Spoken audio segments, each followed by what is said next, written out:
Buenas tardes, mi nombre es Eric Pablo León Salas, soy profesor de filosofía de la UNED, específicamente de la cátedra de filosofía, y soy tutor de perspectivas filosóficas de la ciencia. Ahorita me tocó tratar de ayudarles a ustedes específicamente sobre el capítulo número 2. En este capítulo número 2 vamos a reflexionar principalmente sobre el lenguaje y la estructura de la ciencia. ¿Por qué el lenguaje y la estructura de la ciencia? Nosotros necesitamos comunicarnos con los demás. Somos comunidades pequeñas y comunidades grandes. Y el conocimiento que adquirimos, ya sea científico o no científico, lo transmitimos por medio del lenguaje. Entonces, ¿qué es lo que pasa? Nosotros como seres humanos, tal vez una característica que nos determina y nos hace distinguirnos de los animales es el lenguaje complejo con el cual nosotros interactuamos con los demás y podemos reconocer ideas de los demás, comprenderlos, entenderlos y demás. Y parte de ese lenguaje, la ciencia necesita de ese lenguaje para poder eh, comunicar información, teorías, hipótesis, enunciados, términos, entre otros, a otras personas. Y el objetivo es que por medio del lenguaje todos podamos comprender lo que se propone a través de las teorías científicas. Entonces, para poder entrar en esto, vamos a reflexionar sobre estos 5 objetivos que nos da el libro, que nos da el autor Andrés Gallardo, que hizo este texto de perspectivas filosóficas de la ciencia y que a la vez están en las orientaciones. El primer objetivo, tenemos que identificar al conocimiento científico como una actividad que reconstruye conceptualmente la realidad. Vamos a ver que por medio del conocimiento científico, que está adentro del lenguaje, de lo lingüístico, pero también puede producir o construir otros conceptos con los cuales nosotros podemos comprender ya sea la realidad natural o realidad social. Como segundo, vamos a reconocer los distintos tipos de términos empleados en el lenguaje de la ciencia. Normalmente cuando nosotros nos comunicamos con alguien utilizamos lo que son conceptos, en este momento llamamos términos, que tienen una definición, nosotros tenemos una idea y a partir de esos conceptos establecemos relaciones y producimos lo que son los enunciados, como los vemos acá. Disculpe. En el número 4, y se clasifican los distintos tipos de enunciados científicos. Entonces, hay una estrecha relación entre los términos y los enunciados y con eso nosotros producimos lo que puede decirse enunciados o juicios. Y a través de esos razonamientos con los cuales podemos construir teorías, hipótesis, tesis, entre otras. También nos hace distinguir entre lo que es la base empírica teórica de las teorías. Ya esto tiene mucha relación con el capítulo anterior, con el tema epistémico. De hecho, todo este capítulo se relaciona directamente con los temas epistémicos, que es la que era la epistemología. Se encarga una rama de la filosofía que se encarga de reflexionar, de criticar o de establecer límites o reflexionar sobre el objeto, métodos de la ciencia o las ciencias, los tipos de ciencias y cómo éstas pueden lograr adquirir un conocimiento científico. ¿De acuerdo? Entonces hay que ver qué base, qué es la base empírica y teórica y cómo éstas ayudan a generar lo que son teorías, ¿verdad? Principalmente teorías científicas a través del lenguaje. Por último, vamos a reconocer la importancia de la explicación y la predicción en el marco de las teorías científicas. Nosotros buscamos que por medio de las teorías expliquen los fenómenos naturales o sociales. Y no solo que lo expliquen, que nos digan por qué pasan las cosas, sino que también, a veces, además de saber por qué pasan las cosas, queremos saber qué podría pasar en un futuro para tratar de hacer un control de los eventos sociales o fenómenos sociales y fenómenos naturales. Y así solucionar problemas, evitar problemas, crear algo, tecnología, o, entre otros. ¿De acuerdo? Entonces vamos a empezar. Como primer objetivo, ya lo vimos, es identificar el conocimiento científico como una actividad que reconstruye conceptualmente la realidad. Aquí lo importante es ver que esta actividad va a reconstruir lo que es conceptualmente la realidad. ¿Cómo hace la ciencia, el conocimiento científico para producir lenguaje, producir palabras, producir enunciados? Para esto tenemos que dar por entendido que los humanos nos comunicamos a través del lenguaje. Asimismo, la ciencia necesita el lenguaje para comprender el mundo. El lenguaje es algo que tenemos nosotros, como decimos, para que nos ayuda a comunicarnos y comprender el mundo, a clasificar, nos ayuda a dar significado a lo que es el mundo. Pero a la vez que ya la ciencia se relaciona estrechamente con el lenguaje, esta construye el lenguaje. ¿Qué quiere decir que construye el lenguaje? Como acabo de decir, produce términos nuevos o los términos ordinarios que vamos a ver más adelante. Los va cambiando y va produciendo un término científico, entre otros. Como segundo punto, con el lenguaje expresamos ideas que podrían ser comprendidas por los demás. Que nosotros estamos en comunidades, hay comunidad general de ser humano y distintas comunidades, y por medio del lenguaje expresamos las ideas que nosotros tenemos o que nosotros producimos. Y eso lo hacemos a través de los elementos del lenguaje que vamos a ver acá, como son los enunciados y los conceptos, o en específico, como lo pone el autor Gallardo, los términos. Dadas las premisas anteriores, la ciencia explica o interpreta la realidad a través del lenguaje. ¿Qué quiere decir? O sea, ya la ciencia trata de explicar qué es lo que pasa con los fenómenos sociales o trata de interpretarlos. Ya ahí hay dos discusiones que tienen que ver con el tema de método científico, tiene que ver con paradigmas, con discusiones epistémicas. ¿De acuerdo? Ya se hace para explicar si es algo real, podemos comprender la realidad o simplemente nosotros lo interpretamos a través de lo que nosotros conocemos, de lo que nosotros podríamos reconocer. Luego, por medio de los métodos, observaciones, uso del lenguaje, específicamente en esto, entre otros, se llegan a producir teorías. Aquí vamos a ver específicamente por medio del uso del lenguaje cómo se producen las teorías. Estas teorías que vamos a utilizar para explicar o interpretar la realidad. Ahora, vamos a hablar, como terminamos de hablar sobre el tema de teorías, vamos a reflexionar sobre el tema de las teorías. Las teorías científicas pueden servir como base o guías para observar el mundo. Específicamente, Gallardo expone los conceptos y las teorías, entre paréntesis, funcionan como una especie de lentes, es muy importante, lentes, que nos colocamos para examinar el mundo. Estos lentes nos hacen ver como cuando una persona llega y utiliza, tal vez ve borroso algo y utiliza lentes para poder ver bien. Además de que los lentes nos hacen fijarnos específicamente en algo y verlo mejor.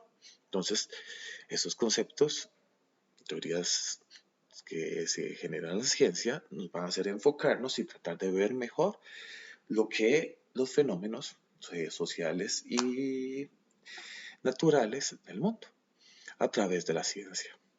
Entonces, las observaciones o hechos no necesariamente se construyen. No se necesariamente construyen teorías científicas. Eso es una discusión, porque tal vez algunas observaciones o hechos pueden hacer que se cambie o se ponga en duda ciertas teorías científicas. Eso lo vamos a ver más adelante y también luego se puede ver en el capítulo siguiente, que es el número 3. Ahora, estas tienen, las observaciones o los hechos, que tienen una base epistémica empirista. Recordemos que la base epistémica empirística llega y dice que nosotros adquirimos conocimiento, en este tema conocimiento científico, a través de la observación o en general a través de los sentidos.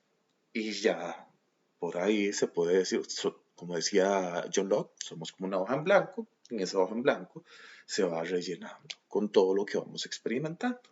¿Qué experimentando? Con lo que sentimos, con lo que vemos. Y de alguna forma la razón va clasificándolo de alguna forma. Además, estas tienen otra función. Las teorías tienen otra función, principalmente la verificación empírica de las teorías. A través de las teorías tratamos de deducir cuestiones concretas y verificar. ¿De acuerdo?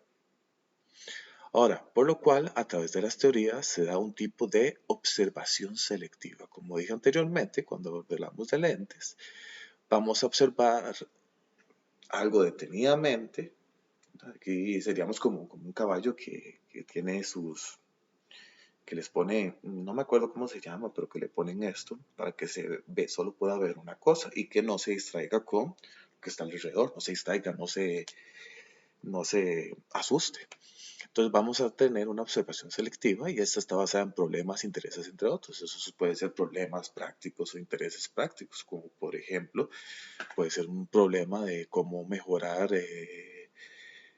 cómo hacer para mejorar el trigo, o digo, los maíces o algunas plantas, y ahí esos utilizamos tal vez algunas teorías científicas que utilizaron algunos científicos anteriormente, que pueden hablar sobre genética, especies, entre otros.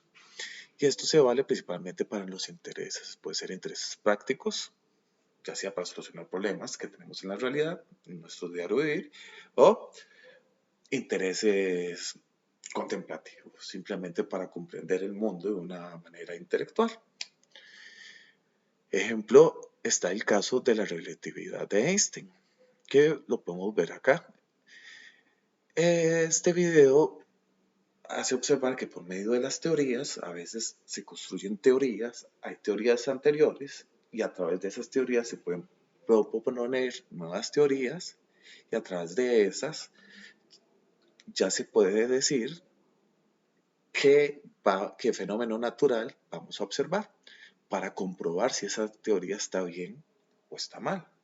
No necesariamente si está bien o está mal, sino si se puede comprobar esa teoría y si esa teoría es fiable. Vamos a ver entonces el siguiente video. Lo saqué de YouTube. Aquí está la box, no tiene fecha. Se dice foto de eclipse que demuestra la teoría de Einstein. Al final está en la bibliografía y vamos a prestarle atención sobre lo que acabo de decir, de cómo las teorías, a través de ciertas teorías de que Einstein había estudiado, ayuda a construir una teoría y con eso nos enfocamos en ciertas observaciones de fenómenos, en este caso fenómenos naturales. Entonces vamos a ver este video de 5 minutos. Solo hay una forma de ver las estrellas mientras el sol está afuera, y eso es durante un eclipse total de sol. Tienes que estar en el lugar correcto en el momento correcto, bajo un cielo despejado, en algún lugar a lo largo del estrecho camino donde la luna se alinea perfectamente entre el sol y la tierra. Cuando la luna pasa por delante del disco solar, el cielo se oscurece lo suficiente para que las estrellas lejanas se hagan visibles. Ha habido muchas fotos de eclipses totales de sol, pero este es especial. Ayudó a probar una idea radical que redefinió el concepto de la gravedad y convirtió a Albert Einstein en una celebridad. Porque las estrellas en esta foto no están donde se supone que deben estar. Ya había un concepto anterior por Newton y otros científicos que hablaban sobre el tema de la gravedad. Igualmente, por ciertas observaciones, tal vez ciertas teorías hacían ver que no eran totalmente exactas. Entonces se busca a través de una conjunción de teorías, se problematiza teorías anteriores y se trata de construir por medio del razonamiento nuevas teorías. Y aquí es donde entra Einstein.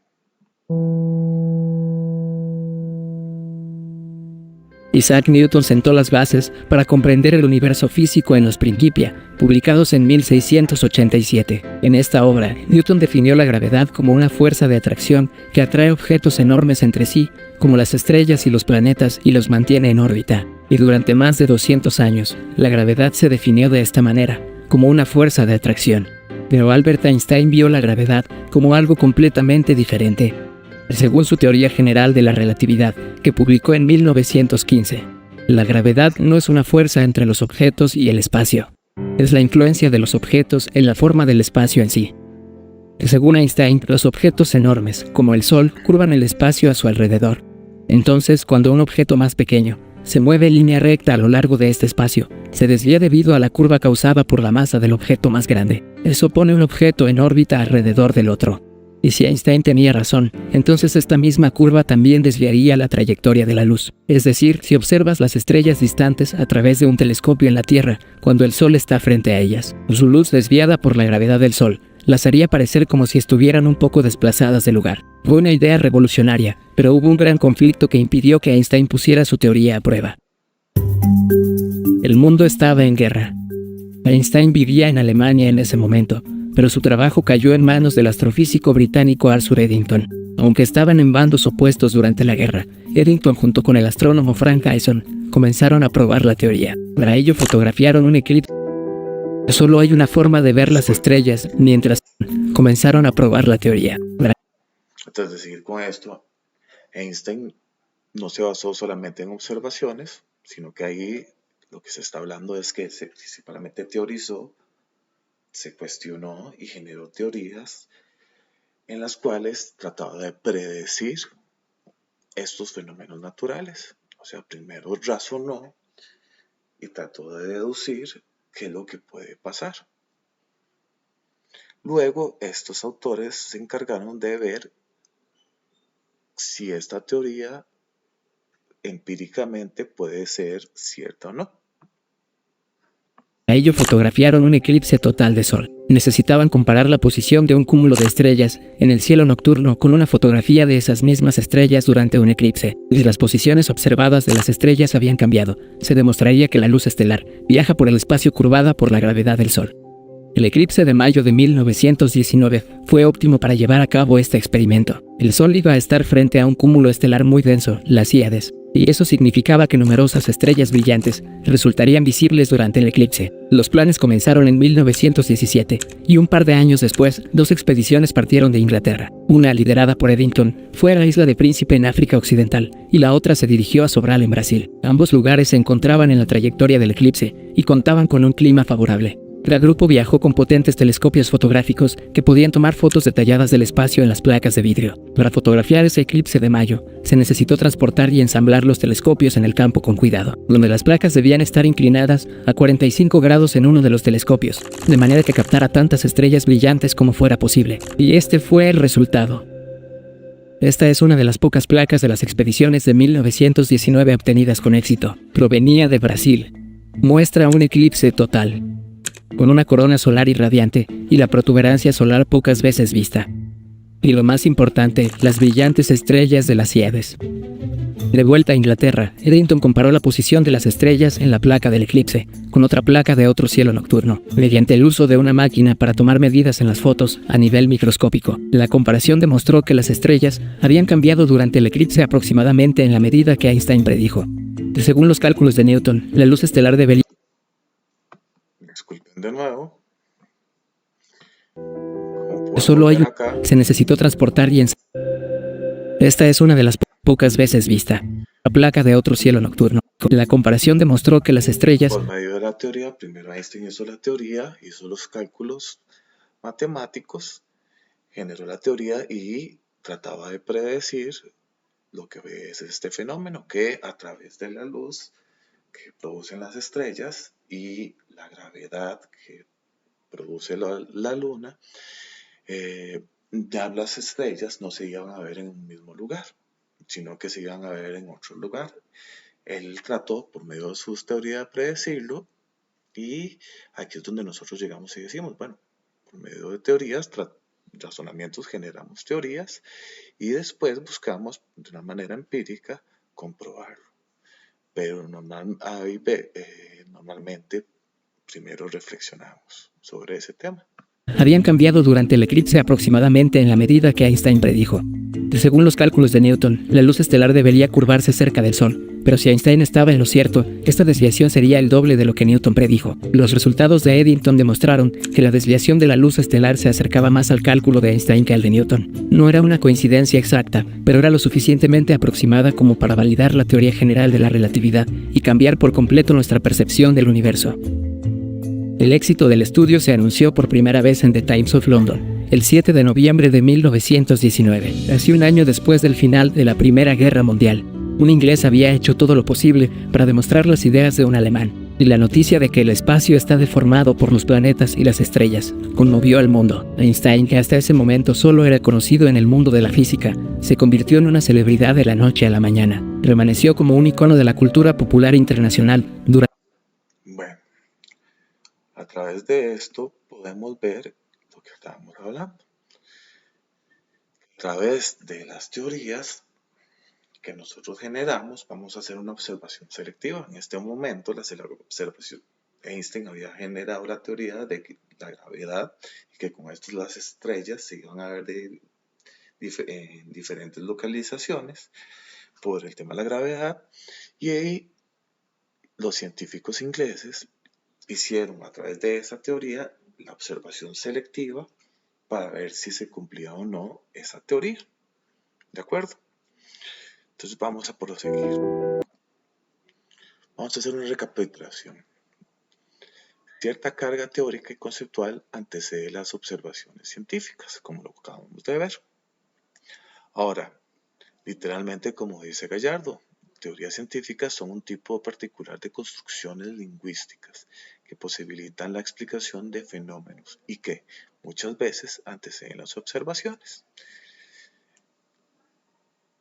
Planteado básicamente igual que lo anterior.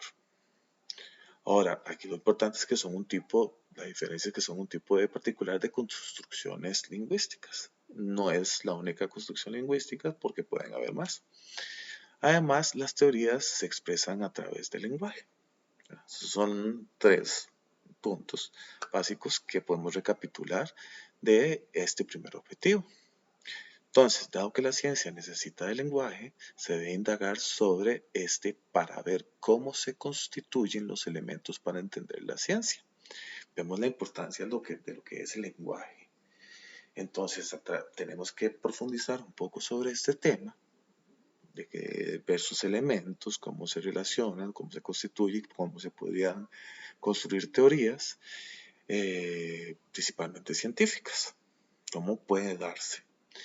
Y así entender la realidad o comprender o interpretar o explicar la realidad.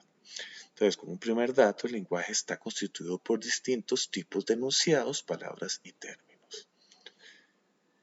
En eso vamos a diferenciar elementos básicos de lo que es el lenguaje o una división de lo que podemos ver en el lenguaje. Y lo vamos a ver con el siguiente objetivo. El segundo objetivo es reconocer los distintos tipos de términos empleados en el lenguaje de la ciencia. Cuando hablamos de términos, se trata de palabras y de vocabulario técnico por medio del cual se formulan y se comunican teorías al público y a otras comunidades científicas. Aquí estamos hablando de términos científicos. Este vocabulario técnico tiene que ver con, digamos que cada ciencia tiene sus términos, ¿verdad? Es diferente hablar del tema de masa o de gravedad, que son términos de física mate, o hablar términos de biológicos como por ejemplo clase de insectos o el Homo sapiens, Homo erectus, entre otros. El término es el elemento básico del lenguaje. ¿Qué quiere decir? El término es, el mismo autor lo hace ver en un edificio como si fueran los blocks, ¿verdad? Es la materia base. Los términos dan significado o imágenes de la realidad. Esta puede ser científica ordinaria. Entonces, un término, yo les puedo decir gravedad, entonces ustedes se van a imaginar qué es gravedad. Si yo les digo que es una especie,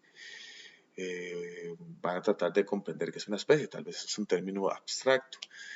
O vamos a ver un término un poco más concreto, que yo puedo decirles Homo sapiens, nos vemos nosotros, o puedo decirles una manzana, o que sería un término más ordinario. entre otros. Ahora, ejemplos que pone el mismo autor: césped o césped sintético, diferente a un césped normal, como por ejemplo para jugar al fútbol, que es algo natural, o césped sintético, que ya tiene que ser ver como una construcción humana. Una bola, un elefante, un fotón, la gravedad, luz, entre otros.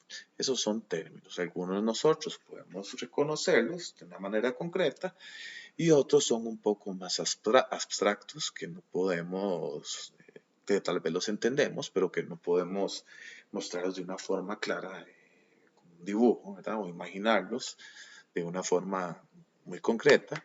Y hay otros que son ya bastante más abstractos porque tienen que ver con la ciencia, como por ejemplo el tema de fotón o gravedad. ¿De acuerdo? Muy bien. Algunos conceptos ordinarios se les llega a dar significado científico, como hablamos anteriormente. Hay ciertos términos que nosotros tenemos un significado, los imaginamos de alguna manera, y a través de la ciencia o los tipos de ciencia utiliza ese término y le da un significado o muy diferente, o hay veces que le da ciertos matices de diferencia. Vamos a ver si les doy el ejemplo de esto. Bueno, les doy el ejemplo de trabajo. Nosotros cuando comprendemos trabajo es como cuando uno está haciendo algo para ganar dinero o cuando nosotros utilizamos nuestras habilidades para lograr objetivos, ganar dinero, entre otros. En cambio, el trabajo con respecto a la física significa de otra manera, pero eso lo vamos a ver más adelante.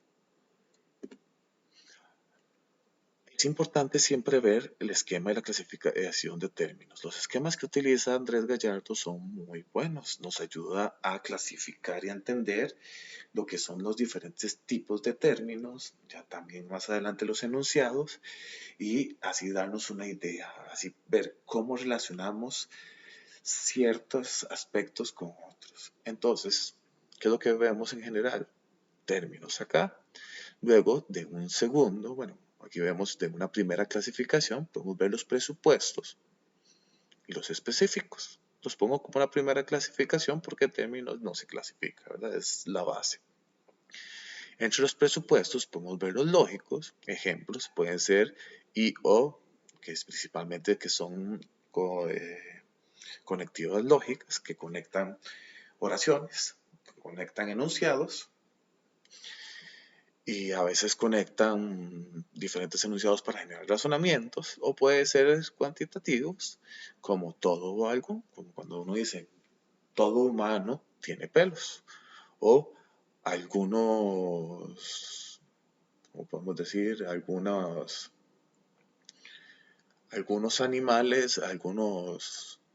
animales mamíferos viven en el agua.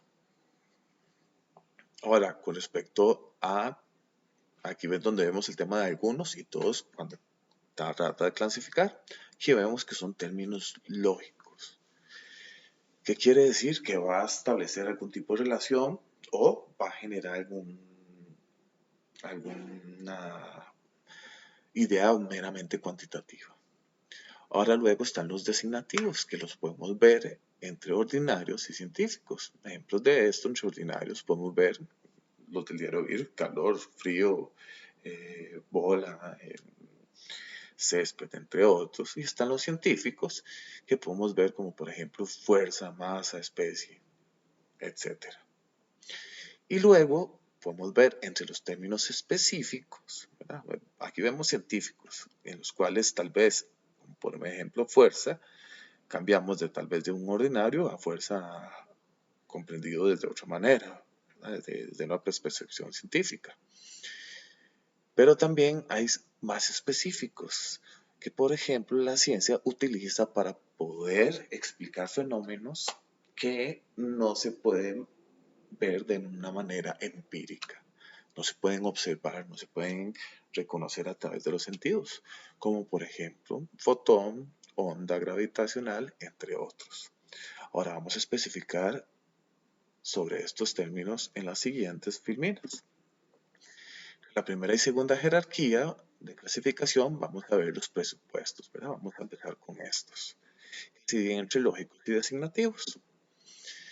Primero, presupuesto, quiero dar a entender qué significa presupuesto, es dar por cierto sabido sin tener fundamentos y motivos suficientes para ello, o sea, damos como por supuesto de lo que son, tal vez sí se ha reflexionado sobre ellos, pero entendémoslo así, por ahora. Ahora, estos se dividen en lógicos o designativos, que lo vemos acá, como una segunda clasificación, jerárquica, y podemos ver los lógicos que se expresa Gallardo de la siguiente que lo expresa Gallardo de la siguiente manera, que son fundamentales para construir sintácticamente frases amplias, así como para esclarecer el alcance e intención informativa de los enunciados. Esto lo podemos ver en la página 59. Normalmente estoy poniendo las páginas con las cuales ustedes pueden reconocer esto y profundizar sobre estos temas. Estos se deben de basar en las reglas de la lógica. Ejemplos, como ya vimos anteriormente, pueden estar las conectividades lógicas que construyen enunciados, como por ejemplo y, o, si, entonces, como por ejemplo si yo llego y digo, yo tengo manzanas y peras. Aquí estamos hablando de que tengo manzanas y el y está conjugando, está relacionando que tengo estas dos cosas, ¿verdad? Que yo tengo. Para construir cierto tipo de oraciones o enunciados que están uniendo lo que son ciertos conceptos o términos con otros. Ahora, están los cuantificativos, que ya hablamos todos algunos y ya di ejemplos ya denunciado, algunos jugadores de Saprissa son buenos o son muy malos. Aquí en el tema algunos son cuantitativos, ¿verdad? Y cuando hablamos de O, son conectivas lógicas y que tienen una intención meramente lógica de separación o esto o lo otro, que es diferente al I que conjuga. El O es una disyunción, que quiere decir una disyunción de no pueden ser las dos cosas al mismo tiempo, tiene que ser o esto, ¿verdad? Como dicen algunos, o vas conmigo o vas en contra, aunque es una falacia, pero es como cuando se dice eso, como se dice, eres apricista o liguista. Ahora, vamos a ver el tema de los términos, que vimos los lógicos, vamos a ver el términos designativos. Estos términos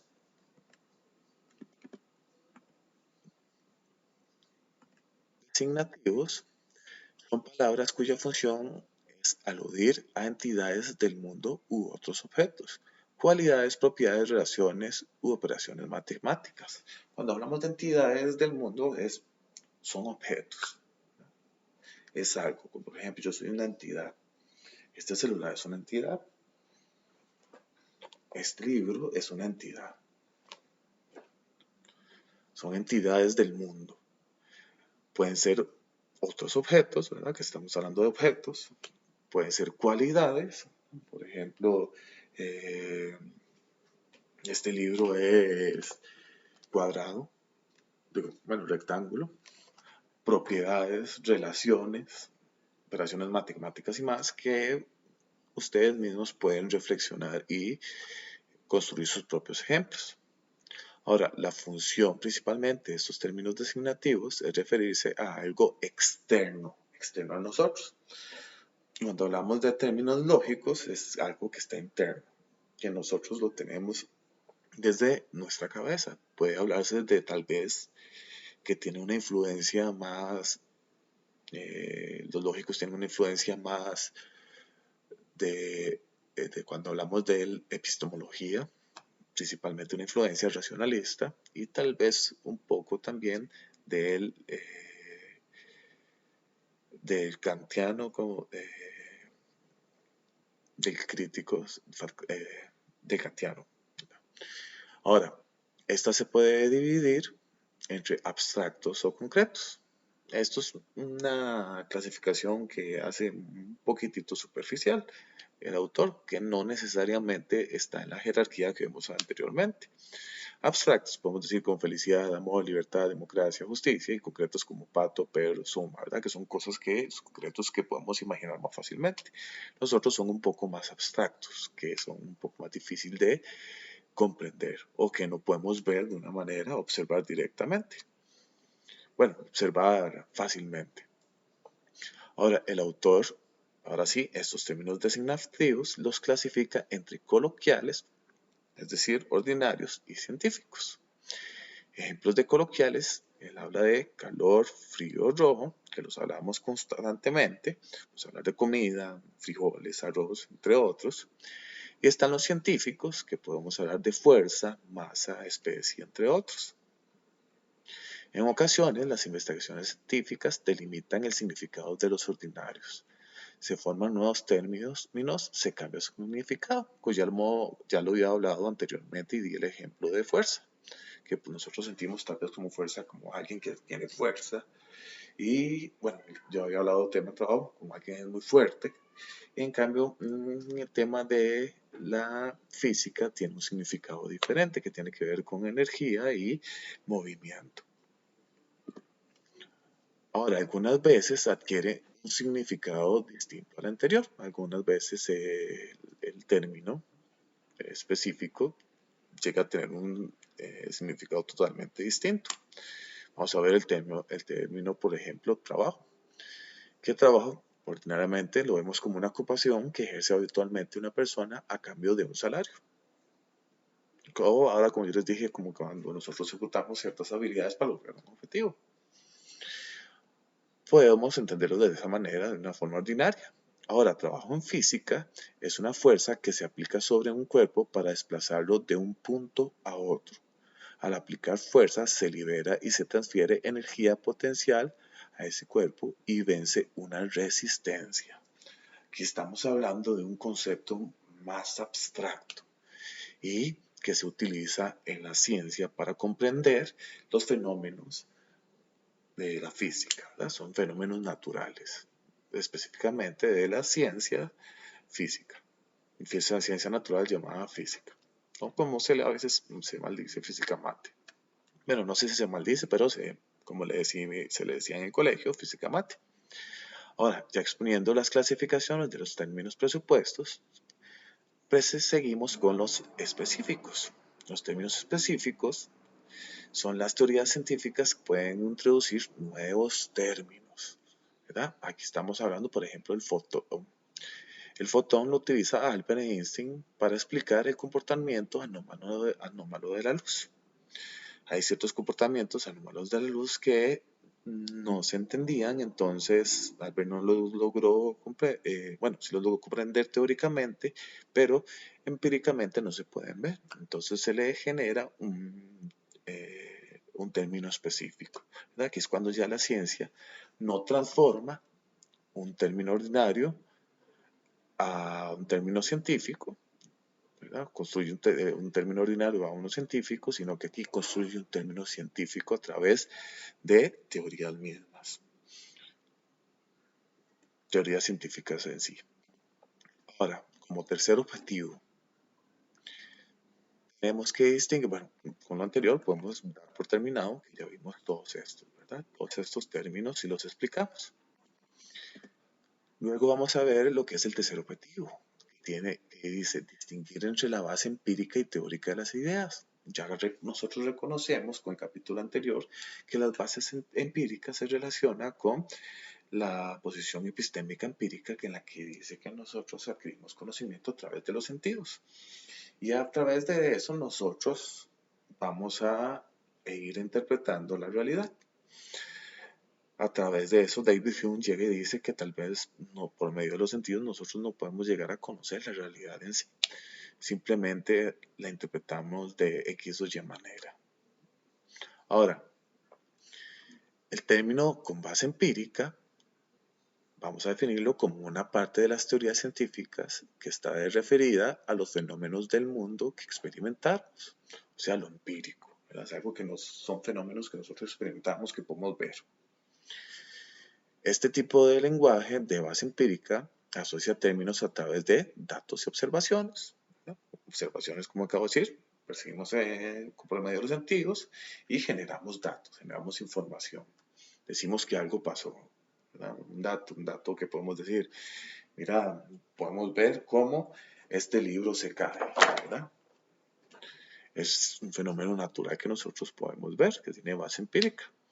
Es decir, se pueden captar directamente. Nosotros podemos verlo de una forma directa. Por ejemplo, un tornado, lluvia, el nacimiento de un bebé, ¿qué más? Como nosotros podemos levantar pesas, entre otros. Luego están los términos teóricos, que aluden a entidades o procesos que no es posible experimentar directamente por los sentidos, solo a través de medios indirectos. ¿Qué quiere decir que son indirectos? O sea, que nosotros no lo podemos ver y que no podemos producir datos.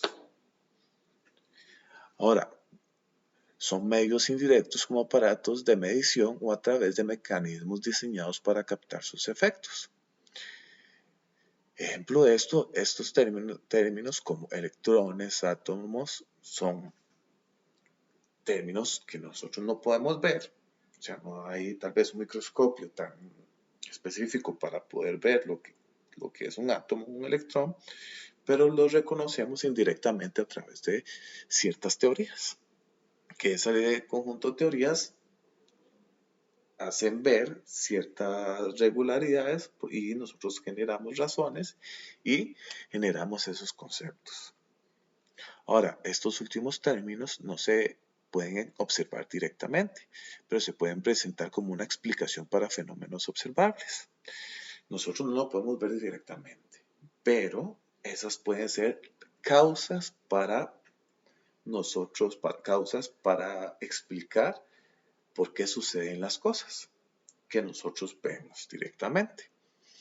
Entonces, por ejemplo, en el tema de la radiación nosotros podemos ver, por ejemplo, el tema de la fisión de átomos, por medio de la fisión de átomos, que es en términos meramente específicamente científicos, que es cuando se divide átomos, se genera lo que es energía, un tipo de energía que es grande, ¿verdad? Con eso se hicieron hasta bombas nucleares.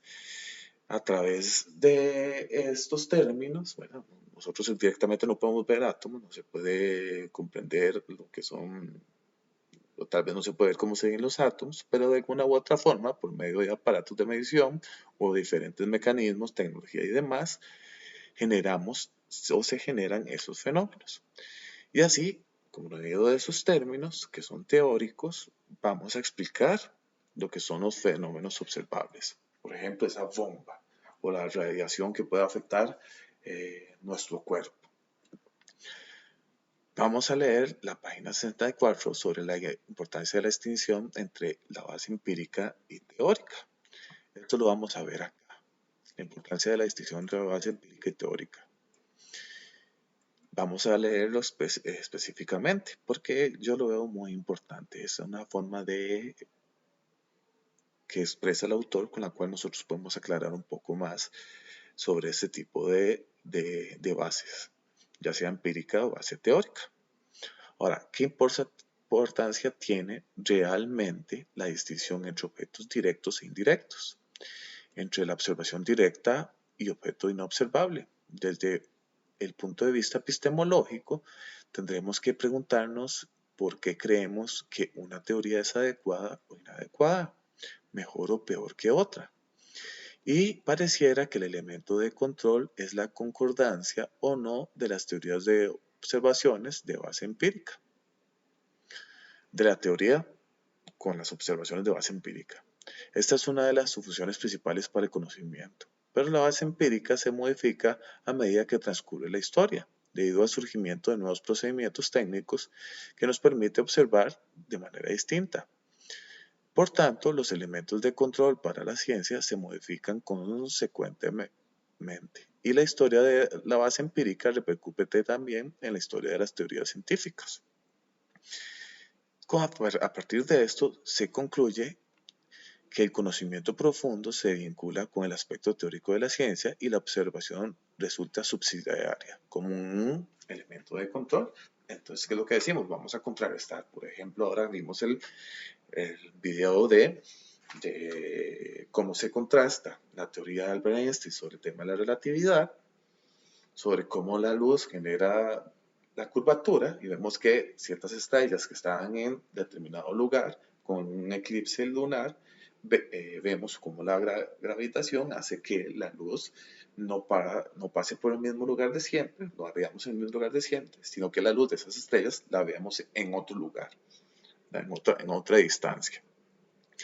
Entonces ahí es donde vemos, contrastamos lo que es la teoría generada por Einstein con las observaciones. Ahora, hay ciertas observaciones que se necesitan procedimientos técnicos o algo para poder observar.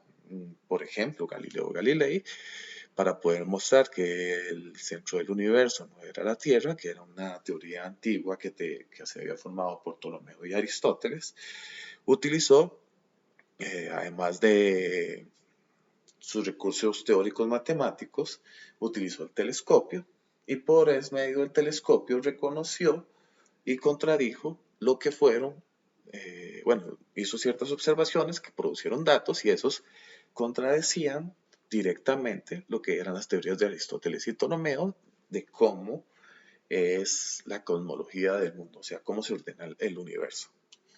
Ahora, por último, es importante reconocer la necesidad de reglas de correspondencia, las cuales funcionan como una especie de diccionario que vincula los términos teóricos con la realidad observable, que es lo que hablamos ahora. Esta posición la toman los positivismos, el positivismo lógico o empirismo lógico, ¿verdad? Que tienen una posición epistémica con base empirista, que quiere contrarrestar la teoría en sí, esos conceptos abstractos que no los vemos directamente, con lo que podemos ver o percibir directamente.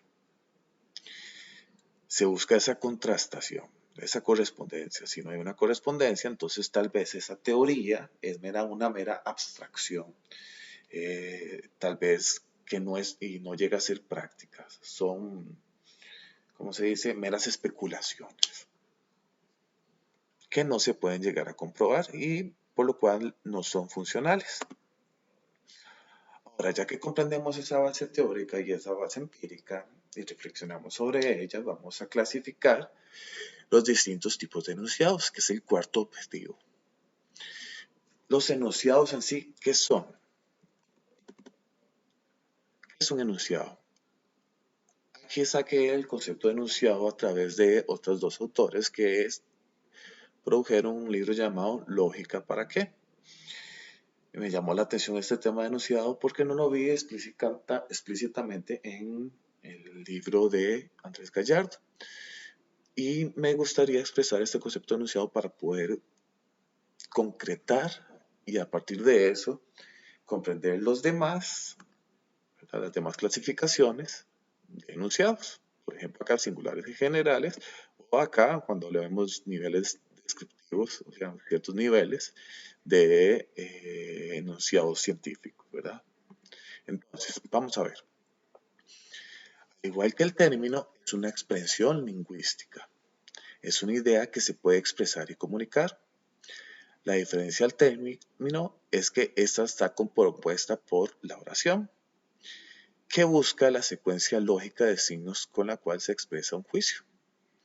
En sí, un juicio establece una relación entre conceptos, términos y demás que se caracteriza por ser una afirmación. Cuando digo una afirmación, se está afirmando algo. También puedo decir, puedo afirmar, todos los humanos tienen pelo, o puedo afirmar que no todos los humanos tienen pelo o algunos humanos no tienen pelo. Esos son tipos de afirmaciones, solo que aquí está el tema del no, ¿verdad? Que ya sería indagar sobre temas meramente lógicos que no se puede profundizar en este momento por temas de tiempo y principalmente temas de tiempo. Ahora, vemos ejemplos específicos. Todo humano es bípedo. Aquí estamos relacionando el humano con el concepto bípedo. Y aquí vemos un término que habla de todo. Y el es un verbo Es algo que va a relacionarlos. Algunas personas pueden sufrir por un resfriado. Estamos relacionando que algunas personas pueden sufrir por un resfriado, mm, pueden sufrir algún dolor o algún padecimiento, dado de que está enfermo. Hay algunas que tal vez no les pase eso, ¿verdad? Por algo puse el término algunas de una manera lógica. Y luego, este animal tiene pelo, ¿verdad? Imagínense que tenemos una araña a la par, ¿verdad? Hay arañas que tienen pelos y otras que no. Tenemos una tarántula que normalmente tiene pelos. Entonces nosotros dijimos, este animal tiene pelos, esta araña tiene pelos. Es una afirmación verdadera. Si vemos por ejemplo, una tarántula que tiene pelos, pero si vemos un tipo de arañas que son más chiquititas que vemos constantemente en nuestras casas, podemos decir, este animal tiene pelos, pues ya ahí puede ser una afirmación falsa. ¿De acuerdo? Normalmente un enunciado, un juicio puede ser verdadero, puede ser falso. Y eso es algo que busca básicamente lo que es el conocimiento científico. Con respecto a los fenómenos naturales y sociales, que son mucho más complicados, por lo cual necesitamos lo que son las teorías. Y tratamos de ver si una teoría es verdadera o es falsa, es mejor o peor, como había dicho Gallardo anteriormente. Ahora, vamos a ver que Gallardo hace dos tipos de clasificación. Primero vemos los enunciados y los clasificamos entre singulares y generales. Los singulares se refieren a fenómenos particulares. Ahorita vamos a profundizar sobre eso. También son usados en la ciencia como planificación y criminología. Luego vemos lo que son los generales, que se refieren a un conjunto de fenómenos. Ya quiere decir con un montón de fenómenos, un conjunto de fenómenos varios. Aquí particulares quiere decir algo que pasó en un momento. Aquí es algo que quiere verse que pasa constantemente. Y entre estos tipos, ¿verdad? Puede ser generalización universal, generalización existencial y generalización estadística. Entre estos tipos pueden haber ordinarios y pueden haber científicos. Y son usados en las ciencias como por ejemplo en la física, la química y la medicina. Además, se establece una clasificación de enunciados con niveles. Hablamos de niveles y ahora sí de temas de jerarquía, de nivel, no solo de niveles, y también de qué función tienen, de qué pueden lograr. Estos niveles de conocimiento, qué pueden lograr, qué tanto pueden lograr o no. Entonces vemos el nivel número 1, que solamente describe los fenómenos. Estos enunciados pues, básicamente son empíricos y son singulares, como vimos anteriormente, el tema de singulares, son empíricos, o sea que podemos observar, notan eventos particulares, algo que pasa en un momento, en un lugar, ¿no? Son eventos particulares, por ejemplo, que un evento particular puede ser que en Estados Unidos hubo una matanza, suena feo el ejemplo, aquí está otro ejemplo, el aire en este tubo en forma de J se comprime cuando vierto mercurio. Que ya vemos es un ejemplo de descripción de primer nivel científica. Luego vemos nivel 2, que es de generalización, que son enunciados empíricos generales, busca generaciones, busca establecer un todo. Aquí estamos los universales, existenciales estadísticos que vamos a ver más adelante. Y por último, de nivel 3, que son los de explicación, que son enunciados básicamente teóricos, que estos se dividen entre puros y mixtos, y lo que tratan de dar a entender es qué es lo que causa los fenómenos. Aquí describe fenómenos particulares, aquí puede tratar de ver o reconocer fenómenos universales, trata de describir o generalizar fenómenos, y aquí explica el por qué se producen esos fenómenos. El por qué, la causa, las razones, los motivos. Ahora sí, vamos con ver los niveles de enunciados. También hace otra clasificación. Bueno, aquí está la clasificación, ya acabamos de hablar de eso. Ahora sí empecemos por la primera forma en la que el autor empieza a clasificarlos. Primero vemos singulares y generales. Vamos a ver qué es un enunciado singular. Estos se componen por términos lógicos y empíricos.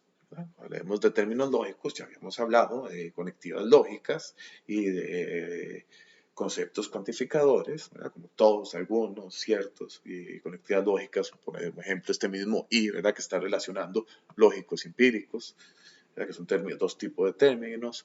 El lo es otra conjunción lógica que está tratando de relacionar otros tipos de conceptos, o sea, de términos.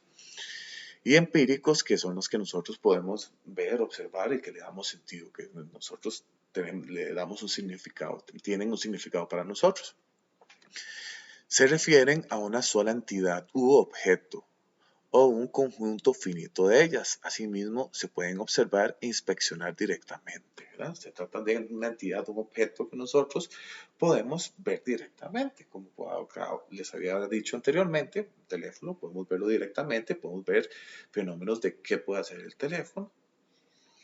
También podemos ver el libro y podemos ver qué fenómenos pueden suceder con el libro.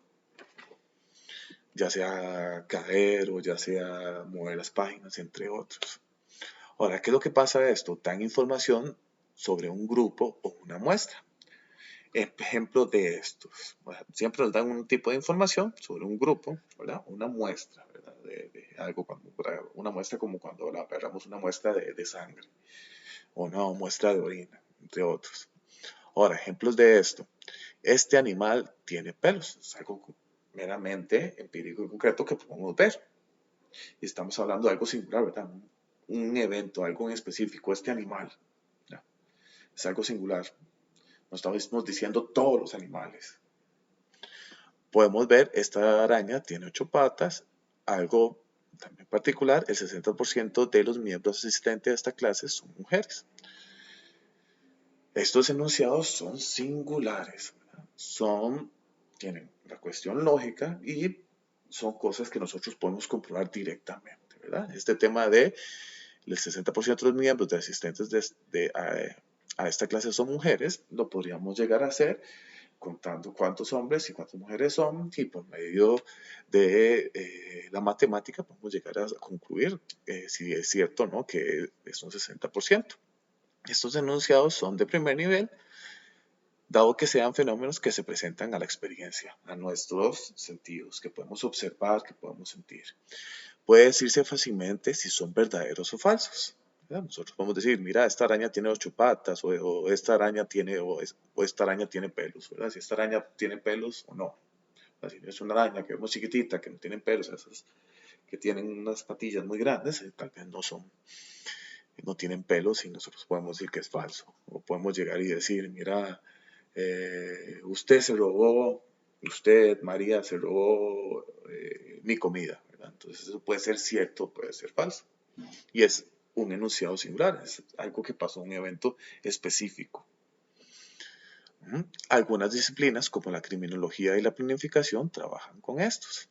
La criminología ve a través de eventos específicos, ¿no? Algo que pasó, trata de deducir, ¿verdad? Utiliza lo que son muestras y a través de esas muestras o esos datos las relacionan, establecen relaciones y tratan de inferir un evento, ¿verdad? Puede ser la culpabilidad de alguien o no culpabilidad, si alguien es inocente o no, reconocer o encontrar a un maleante o entre otros. ¿Verdad? El tema de criminología va más allá de solamente que temas judiciales. Luego vamos por la siguiente clasificación, que son los enunciados generales o de segundo nivel. Estos desean hacer generalizaciones amplias para explicar un conjunto extenso de fenómenos. No es algo que pasa, un evento, algo en específico, sino que tratamos de comprenderlo en varios fenómenos y que se den regularmente. ¿Verdad? Que nosotros digamos, mira, esto pasa siempre o casi siempre. El primer tipo de enunciados generales son las generalizaciones empíricas, que tienen base empírica. Ya hablamos de base empírica, ¿verdad? Que son cosas que nosotros podemos ver, observar. Buscar establecer regularidades y uniformidades en la totalidad de un conjunto. Ejemplo, todos los mamíferos tienen pelo. Estas generalizaciones universales tienen su límite y discusiones epistémicas. La debilidad, por ejemplo, es que para verificar dicho enunciado, todos los mamíferos tienen pelo, se necesita observar todos los mamíferos. También tiene otra debilidad. ¿Qué es lo que pasa? Esas son enunciados. ¿Qué es lo que pasa? Nosotros podemos llegar y decir, mira, vemos este mamífero tiene pelos, este mono tiene pelos, un perro tiene pelos, un ser humano tiene pelos, pero si ya llegamos a un tema de mamíferos como por ejemplo eh, déjeme pensarlo, vamos a verlo como si fuera una ballena. No sé si una ballena tiene pelos o no, ¿verdad? Tal vez una ballena o vamos a darles otro, sí, o ballena,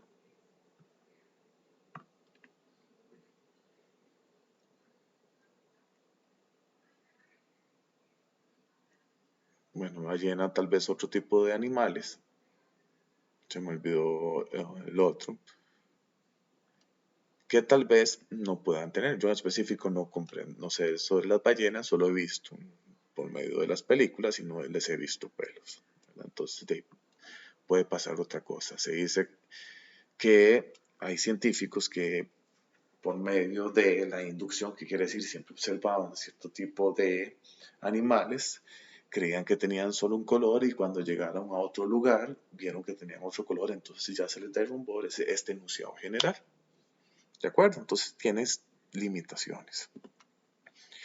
Y pueden llegar a contradecir, tal vez con una observación de otro, otro fenómeno. Ahora, enunciados generales o de segundo nivel. Sigamos hablando de esto, bajo ciertas condiciones, estos enunciados generales reciben el nombre de ley científica. Se necesitan ciertas condiciones. Tal vez vamos a ver un poco sobre eso también más adelante con el tema John Stuart Mill. A esta se le denomina legaliformes o nomológicos. El autor hace mención de los distintos ámbitos de la realidad, lo que hace que no haya un solo tipo de ley científica. Por ejemplo, no es lo mismo una ley biológica que en matemáticas o ciencias sociales. La ciencia es muy diversa. Hay leyes por ejemplo, en la física, que se utiliza mucho la matemática para comprender los fenómenos naturales, y en la biología no se utiliza tanto el tema de las matemáticas para comprender lo que son clasificaciones de animales o cómo se comportan los animales, entre otros. Al atender las diferencias de las ciencias, se habla de tres tipos de leyes científicas. Las leyes empíricas, que es algo que tiene que ver con la experiencia, ¿verdad? Que ya hablamos mucho de eso, el sentir. Las leyes analíticas, que se relacionarían más con la posesión epistémica racionalista, que tiene que ver principalmente con razonamientos que nosotros hacemos a través de nuestro pensamiento. Y están las leyes causales, que de esto vamos a hablarlo más adelante, que puede relacionarse estrechamente con teorías para poder comprender una causa que produce un fenómeno. Ahora, tipos y formas para reconocer leyes científicas, las leyes empíricas. Estas expresan cierta uniformidad y regularidad de fenómenos basados en la observación. Son generalizaciones empíricas. Estas leyes no dan cuenta del motivo de las razones, o sea, no explican el por qué pasan las cosas, no son leyes causales. Solo muestran una regularidad y constatan su existencia. Muestran una regularidad, algo que pasa, ¿verdad? Uno puede llegar a ver y inducimos a eso. Aquí vemos el tema de deducción o inducción, ¿verdad? Que son diferentes tipos de métodos que se hablan, que se habló anteriormente y también se va a hablar en el siguiente capítulo, en el que se llega a ciertas conclusiones. Son ciertos tipos de razonamientos que llegamos a una conclusión. En la deducción es a través de fenómenos empíricos que se observan una y otra vez, que son regulares, que son iguales y podemos llegar a una generalización. ¿De acuerdo? Este tipo de ley pues, se puede anular su enunciado. Bueno, con solo un caso contrario, como lo había dicho anteriormente, puede anular su enunciado. O por ejemplo, toda paloma es negra. ¿Qué pasa si nos encontramos una paloma blanca? Llega y el concepto de toda y ya vemos que no logra su objetivo, ¿verdad? El objetivo de ver es la uniformidad y regularidad. Entre las leyes que seguimos hablando están las analíticas, que son leyes de la razón o el pensamiento racional. La matemática y la lógica son disciplinas de esta naturaleza y no hay implicación empírica. Ejemplo, en la lógica el principio de no contradicción. El enunciado, algo es un perro o no lo es, pero no puede ser ambos. ¿Qué expondría la ley de contradicción, verdad? Perro no puede ser un perro y no perro a la vez. Eso es algo ilógico, ¿de acuerdo? Aquí estamos hablando de temas de cosas lógicas o ilógicas. Esto es rojo o no es rojo, ¿verdad? No podemos decir que son ambas cosas a la vez. Ahora, estas pueden ser de gran utilidad para diferentes ciencias, principalmente para la descripción y comprensión del mundo.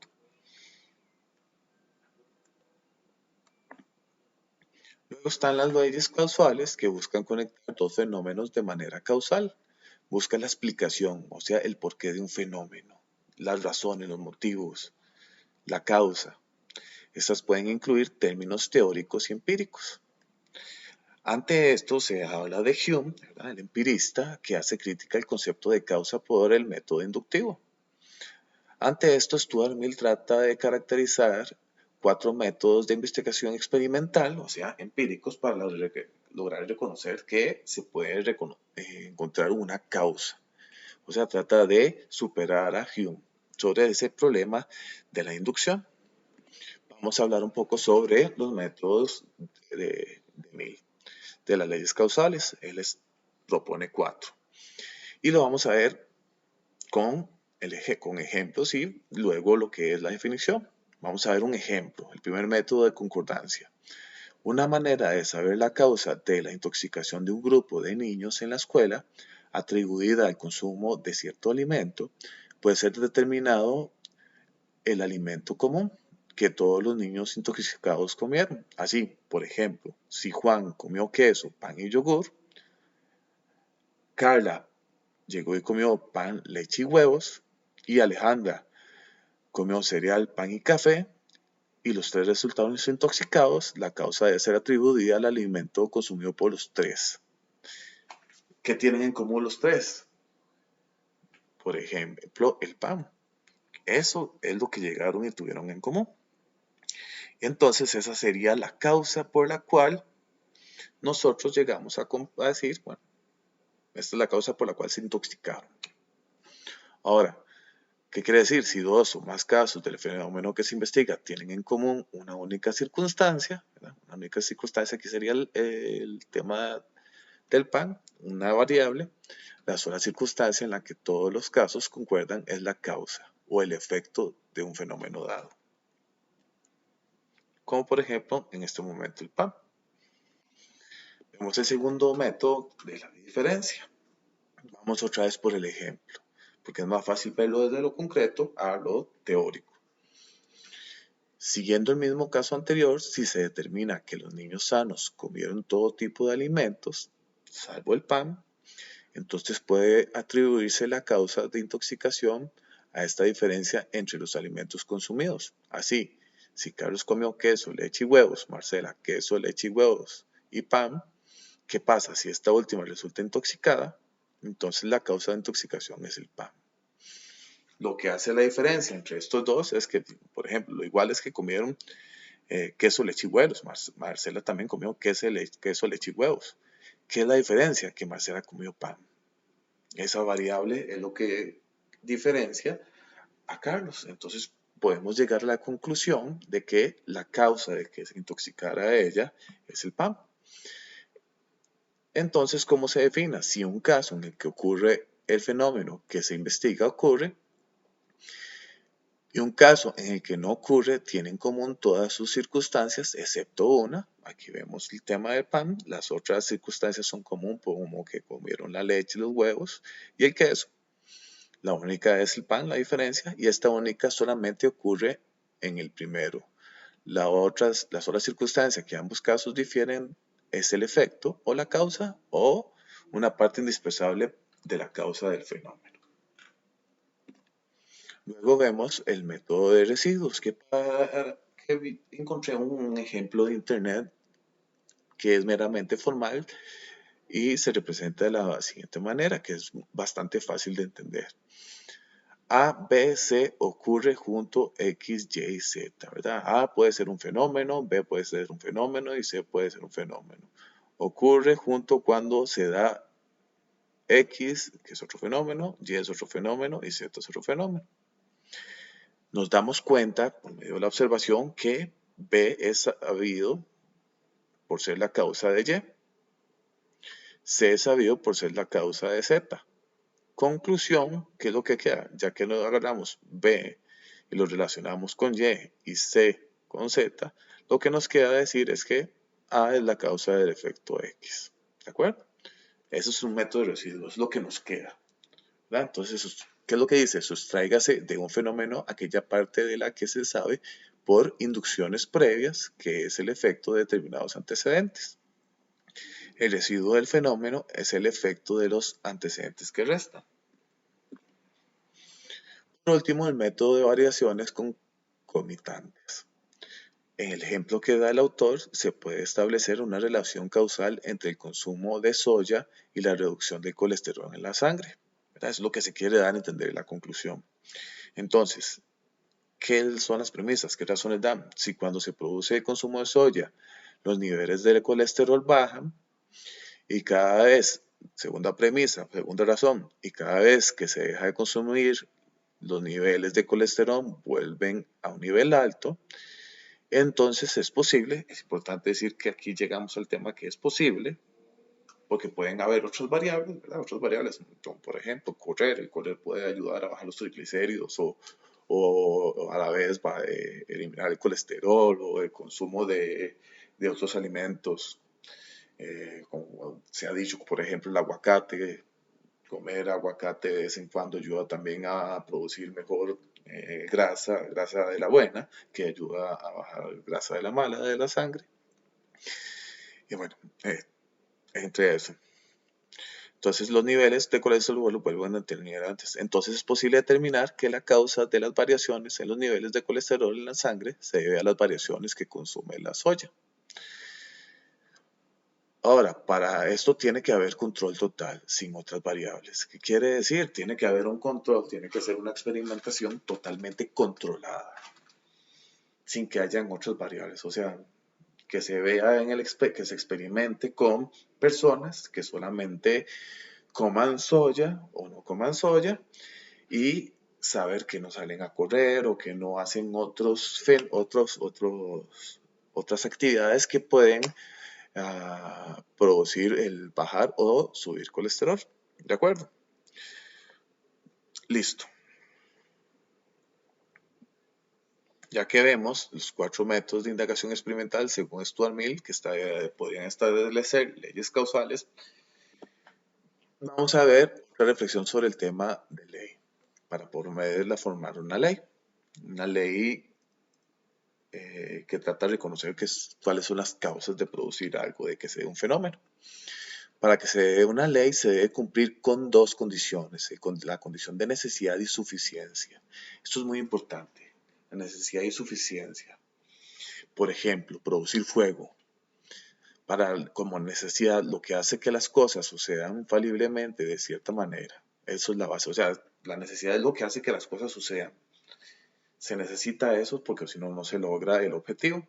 Es algo básico. Entonces, en el ejemplo, para que haya fuego, es necesario que haya oxígeno. Ahora, ¿pero qué es lo que pasa? Con solo el oxígeno no podemos producir fuego, necesitamos otra cosa. Entonces, necesitamos otro tipo de requisitos para producir fuego. faltan otros elementos y procesos. Y aquí está el tema de suficiencia. La suficiencia se entiende en dichos casos como el resultado de haber satisfecho una serie de requisitos. Esto es muy importante, una serie de requisitos para la resolución de un problema o para la ejecución de un determinado proceso. Ahora aquí vemos en el caso de producir fuego, tenemos una primera variable que es la necesidad, que es el oxígeno. Si no hay oxígeno no se puede producir fuego, pero solo con el oxígeno no podemos producir fuego. Entonces necesitamos otros requisitos, como por ejemplo, para producir fuego se requiere un encendedor, ¿verdad? Y en el mismo encendedor se necesita un tipo de gas, se necesita chispas, se necesita otros recursos, se puede utilizar un fósforo, entre otros. ¿De acuerdo? Otro ejemplo, que lo construí yo, por ejemplo, que se hablaba mucho el año anterior aquí, bueno, se habla mucho sobre el tema de educación en Costa Rica, que últimamente ha sido un tema de mucho debate, en el que se llega y se dice, para que un estudiante logre sus objetivos, principalmente el de aprender con cada una de sus disciplinas, ¿verdad? Y a partir de ese aprendizaje puede desarrollarse en el mundo. Entonces es necesario que esté saludable, o sea, que cumpla con sus necesidades básicas, como por ejemplo, que no esté enfermo, que tenga techo, que tenga con qué cobijarse, ¿verdad? Que tenga ropa, que tenga alimentos, porque imagínese que una persona sin alimentarse o alguien que no haya comido se hace muy difícil para concentrarse en clase, está pensando más en qué comer que en recibir la clase, como por ejemplo los que vieron el Chavo del 8, pensó en vez de poner atención al profesor Girafales, estaba pensando en la manzana que tenía el profesor Girafales o en qué desayunar o qué comer, ¿verdad? Esas son necesidades básicas. Pero también necesita otra serie de requisitos para lograr ese objetivo. Aquí estamos hablando del tema de suficiencia. Entre estos requisitos, por ejemplo, son recursos didácticos, ¿verdad? Recursos didácticos, un ejemplo en la actualidad con el tema de la pandemia. Bueno, el Ministerio de Educación Pública da alimentos, ¿verdad? A las personas que más necesitan, pero con eso da lo que es la variable necesaria, da alimentos. Tal vez faltan otras necesarias, pero faltan las suficientes, dado que tenemos que separarnos de los demás y ya el tipo de educación no es normal y faltan recursos didácticos como por ejemplo computadoras, celulares, tablets, internet, entre otros. También otros son elementos que se les servirían para poder aprender mejor, buenos profesores, instalaciones adecuadas, entre otras. Listo. Otros enunciados generales. Para ir terminando con el tema de enunciados generales, están las generalizaciones existenciales, que a diferencia de las generalizaciones universales, recuerden, las universales tratan de reconocer una regularidad, algo que se da constantemente, un fenómeno, otro fenómeno, otro fenómeno, otro fenómeno, son muy iguales. En estas existenciales no abarca la totalidad, no es decir todos, ¿verdad? Ese término lógico llamado todos, del conjunto de fenómenos. ¿Qué se quiere explicar? En estos cambian los términos lógicos que muestran una cuantificación. Entonces aquí en vez de decir un ejemplo todos, lo cambiamos por algunos, ciertos. ¿De acuerdo? Estos son importantes para la medicina y también para algunas teorías formales en matemática, entre otras. Aquí el ejemplo que yo pongo es algunos ataques cardíacos se producen por endurecimiento de las arterias. Algunos ataques cardíacos pueden producirse por estar fumando mucho. ¿De acuerdo? Aquí estamos hablando de algo que no abarca la totalidad, que son una cantidad X, ¿verdad? Una cantidad X, no la totalidad. No es algo universal. Es algo más particular, no tan particular como algo singular, ¿verdad? Algo que pasa, ¿verdad? Un evento singular, sino que se habla de una cantidad que es mayor a la singular y menor a la totalidad. Están las generalizaciones estadísticas supraprobabilísticas, que son expresiones generales que se le asignan a algún grado de probabilidad a un evento. Ejemplo, tablas de vida o mortalidad. A través de esas tablas se enuncian fenómenos. Ejemplo más específico, es posible obtener la probabilidad de muertes esperadas en un periodo determinado, ¿verdad? Si mira, tal vez en determinadas circunstancias se produjeron tantas muertes, ahí decía el autor, en España se produjeron tantas muertes, entonces se podría determinar que el siguiente año puede pasar lo mismo. ¿De acuerdo? O en otros lugares muy parecidos puede pasar lo mismo. Ahora sí, en síntesis, hablamos sobre los enunciados, lo conceptualizamos. Están los singulares, que se refieren a fenómenos particulares usados en ciencias como planificación y criminología, ¿verdad? Son cosas concretas, muy concretas, y que a través de la inferencia tratamos de reconocer, llegar a una conclusión verdadera. Están los enunciados generales, que se refieren a un conjunto de fenómenos, ¿verdad? Ya no es algo singular, algo concreto, algo específico, totalmente específico, sino que es algo que ya es un conjunto, ¿verdad? Ya son varios fenómenos y que son usados en las ciencias como la física, la química y la medicina. Y los tipos son los universales, que tienen que ver con todo, ¿verdad? De cuantificación lógica, que tienen que ver con todo, se trata de decir la totalidad de un evento, de un elemento, de una característica de algo o de una cantidad de personas, ¿verdad? Por ejemplo, todos los humanos son inteligentes, ¿verdad? Aquí estamos aquí hablando de la característica de que todos, ¿verdad? Lógico, los humanos, ¿verdad? Sabemos que somos humanos, algo más empírico, son, que es lo que va a relacionar el término humano con inteligente, ¿verdad? Con inteligente. Entonces trata de generalizar. El problema de la generalización universal es que puede, si llega tal vez algún fenómeno que llega y dice que contradice esa generalización, entonces se puede caer contradice esa generalización universal, entonces hay un error, ¿verdad? Ya no se puede decir que son todos, por lo cual ya no sería una generalización universal. Ahí pasaríamos tal vez a una generalización existencial, que podríamos hablar, por ejemplo, de algunos, la mayoría, eh, ciertos. Aquí ya sería algo más cuantificable, pero no una totalidad, sino un conjunto de personas que puede ser muchas, pocas, algunas, ¿verdad? Y esto establece características, por ejemplo, algunos humanos corren por la mañana, ¿verdad? Entonces aquí nosotros podemos decir que es verdadero. ¿De acuerdo? Y luego podemos llegar y decir, bueno, en esta generalización existencial, la forma en la que nosotros podemos decirte que sea falso es que en serio no se ve que algunos humanos salgan a correr, ¿verdad? Que nosotros podamos comprobarlo. Podemos decir, por ejemplo, algunos humanos vuelan, ¿verdad? Entonces nosotros eso ya sí lo podemos contradecir fácilmente.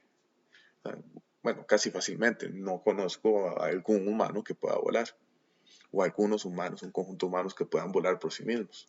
Solamente en la ciencia ficción como Superman, entre otros superhéroes.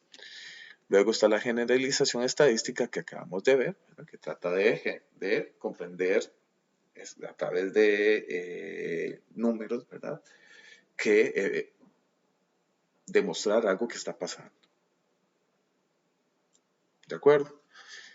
Y está los enunciados teóricos de tercer nivel, que pues, lo que buscan es explicar. ¿Qué quiere decir explicar? Tratar de reconocer una causa. Aparece al menos un término teórico de carácter explicativo, es decir, bueno, busca explicar los fenómenos. Pueden ser singulares o generales. Ejemplo, el planeta Tierra genera un campo gravitatorio a su alrededor, el cual produce la caída de los cuerpos hacia ella, con una intensidad sobre estos cuerpos que aumenta o disminuye según una ley. Aquí tenemos el tema de que tiene al menos término teórico, ¿verdad? Aquí sería el campo gravitatorio, y ese campo gravitatorio es el que haría que los cuerpos, ¿verdad? Que son ya un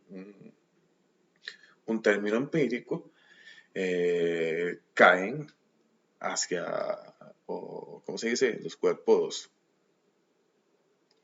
caen hacia la Tierra, ¿verdad? Hacia el planeta Tierra.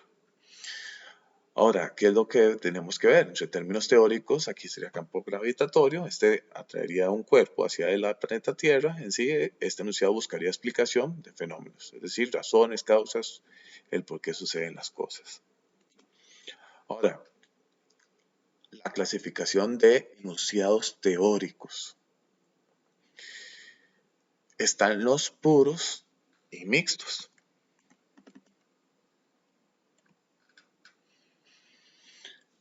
Cuando hablamos de puros, también pueden ser singulares o generales. Y también estos son de tercer nivel. Ya cuando hablamos, ya habíamos visto, primero son descripciones, después generalizaciones y después explicaciones. Estos son de tercer nivel, tratan de buscar la causa. No, creo que vamos a seguir con clasificación de enunciados teóricos. Están los puros, que no aparecen términos empíricos, no aparece como por decir cuerpo, libros, o no, son cosas que no podemos ver o experimentar, y se utilizan para expresar ideas en un nivel abstracto, como por ejemplo, todos los elementos están compuestos de un gran número de moléculas. En sí no podemos ver lo que son los elementos, llegamos a comprender los elementos de manera indirecta, aunque a ciencia cierta, de manera teórica, calzan, ¿verdad? Y logran reconocer por medio del concepto de elementos muchos efectos. Ahora, todos los elementos están compuestos de un gran número de moléculas, y aquí tenemos el término moléculas, que son otros términos abstractos, ¿verdad? Que tiene que ver con moléculas, tiene que ver ya con un tema de átomos, ¿verdad? Elementos más básicos que son los átomos. Y aquí podría hablarse de elementos químicos. Son entes o entidades que nosotros no podemos ver empíricamente y que se les da una explicación meramente teórica. Luego están los mixtos, que también se les llama enunciados puente. Ahorita vemos por qué es enunciado puente. Aparecen términos teóricos y empíricos, con el fin de contrastar los fenómenos empíricos con lo teórico. Ejemplo, el imán atrae al hierro porque crea un campo electromagnético a su alrededor. Aquí vemos que el concepto campo electromagnético tiene que ver con el término teórico, y el imán atrae el hierro, ¿verdad? Imán y el hierro tiene que ver con fenómenos empíricos. El imán atrae el hierro, es un fenómeno empírico, ¿verdad? Que se puede ver. Nosotros ponemos un imán y agarramos una moneda o el hierro, ¿verdad? Que es un metal, y lo va a atraer. Y cuando hablamos del por qué, ya estamos hablando de una explicación, ¿verdad? Una causa.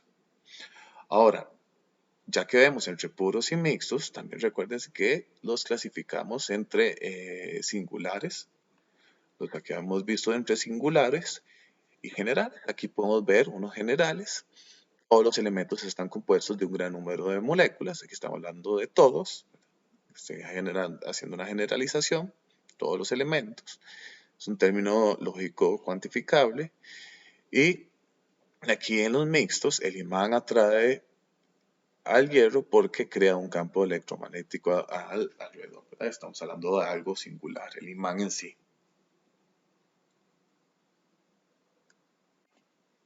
Ahora sí, clasificación de enunciados con niveles de conocimiento. Ya vamos a reconocerlos. Otra vez, primer nivel de descripción, son enunciados empíricos singulares, denotan eventos particulares. Luego está el nivel de generalización, que es el segundo, que son enunciados empíricos generales. Estos dos primeros son meramente empíricos. Entre estos están los universales, que trata de ver una regularidad y de encontrar una totalidad.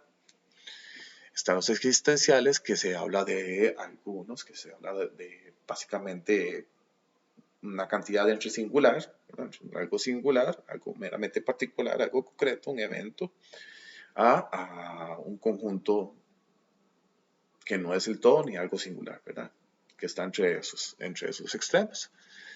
Y luego están los estadísticos, ¿verdad? Que establece, y aquí tiene que ver con el tema de la estadística, que trata de describir la realidad por medio de números y de una manera inductiva, nada más describir la realidad. Y por último, nivel de explicación, como ya dijimos, que trata de reconocer causas, ¿verdad? Explicar los fenómenos. Estos enunciados son básicamente teóricos y si son básicamente teóricos, dado que tienen al menos un término teórico, ¿de acuerdo? Y pueden ser puros, como ya vimos anteriormente. Aquí los elementos están compuestos de un gran número de moléculas, y mixtos, que el imán atrae hierro porque crea un campo electromagnético. El campo electromagnético es teórico, el imán atrae el hierro es empírico, lo podemos ver, en cambio el campo electromagnético no se puede ver, es más teórico. Y aquí todos los elementos, algo está no lo vemos directamente, están compuestos por un gran número de moléculas, y las moléculas tampoco los podemos ver directamente. Entonces tiene que ver con términos más abstractos y básicamente teóricos.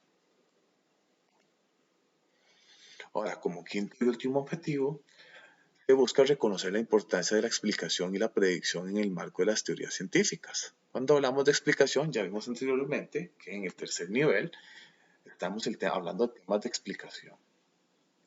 ¿Qué es lo que es explicación? Buscamos las causas, el porqué de ciertos fenómenos. Ahora, el término explicación busca dar explicaciones racionales, ponémoslos entre comillas, porque el término racional genera lo que es mucha discusión, racionales de los fenómenos. Pero el término racional puede existir razonamientos que nos lleven a una conclusión falsa. Por ejemplo, hace mucho tiempo se pensaba en la antigua Grecia que se podía decir, mira, un terremoto sucedió. ¿Por qué? ¿Qué causa se dio? Es que ciertas personas no sacrificaron unos terneros a nombre de Poseidón, entonces Poseidón se enojó. Entonces dan razones de la voluntad de Poseidón, y que se enojó porque no sacrificaron corderos, y por eso generó lo que es un terremoto. Entonces, esas premisas, ¿verdad? Mira, Poseidón se enojó porque no se sacrificaron, por lo cual, conclusión, produjo un terremoto. Puede ser válida, pero no necesariamente verdadera. Válida es que puede verse racional, pero no verdadera. ¿Qué es lo que es importante acá? Que el contenido de esos razonamientos sean verdaderos. Y además del contenido de esos razonamientos, no solo el contenido de esos razonamientos, sino que esos razonamientos se infieran o sean deductivos. ¿Qué quiere decir deductivos? Que a través de sus premisas llegan necesariamente a la conclusión. No puede ser una conclusión posible, probable, como por ejemplo las estadísticas, ni tampoco puede ser una conclusión, una conclusión probable o que puede generar algún tipo de duda. Entonces, cuando hablamos, y ahora sí en específico, en la ciencia, racionalidad científica, igual no hay consenso, pero en el caso de las teorías científicas, consenso, hay discusión sobre qué significa racionalidad científica, pero en el caso de las teorías científicas responde a la forma, a estrategias y herramientas con las cuales se justifican las explicaciones de científicas. Es decir, el uso de métodos. Ya habíamos hablado un poco el tema de los métodos con Descartes y el racionalismo, y que se utiliza lo que es la deducción, otros métodos como lo que es la inducción, que se ve más en el empirismo. Y ya hemos hablado un poco sobre eso, ¿verdad? En los enunciados anteriores. Ahora, el uso de métodos que se emplea para persuadir sobre algunas hipótesis, ¿verdad? Hipótesis, tesis o algo más grande, teorías. En ciencia moderna se le atribuye primero a alusión de datos de la experiencia y experimentación que cualquiera está en capacidad de comprobar, ¿verdad? Son datos que nosotros podemos experimentar y ver que en serio pasan. Si utilizamos el mismo método, ¿verdad? Y las mismas herramientas, entonces podemos repetirlo y llega a pasar. Y el uso de la deducción para demostrar argumentos e inferir consecuencias lógicas desde las teorías, que eso lo acabo de explicar, ¿verdad? Es necesario ver desde tal vez una teoría, deducir qué fenómeno puede pasar. Reconocemos aquí el tema de contrastar lo que es la teoría y la práctica, ¿verdad? Bueno, la teoría y los fenómenos naturales. Si nosotros llegamos y decimos, mira, otra vez con el caso de Einstein, que él llegó y predijo, mira, por su teoría de la relatividad, que ciertas estrellas se van a ver en otro lado por medio del eclipse, con teoría meramente matemática, físico-matemática. Falta el tema de comprobar, ¿verdad? Por medio de ¿cómo se dice? La observación.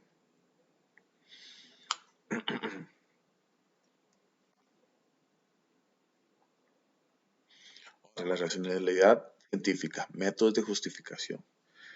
La observación y la deducción no son excluyentes entre sí.